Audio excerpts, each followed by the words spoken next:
Hi, I'm Ken Bice.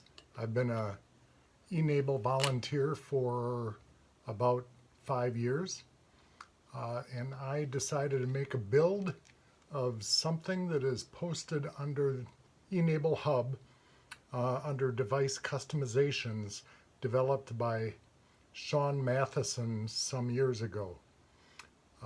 This is a standard Talon hand, but she added on the ability to lock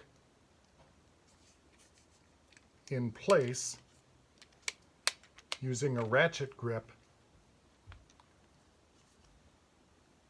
so that it's easier for the user to use it without having to strain his or her wrist for any period of time.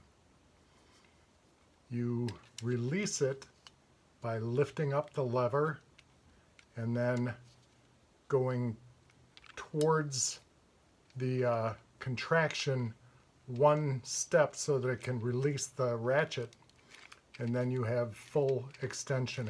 I will be putting this on to an 8-year-old girl who I delivered a Phoenix hand to recently and let her test it out.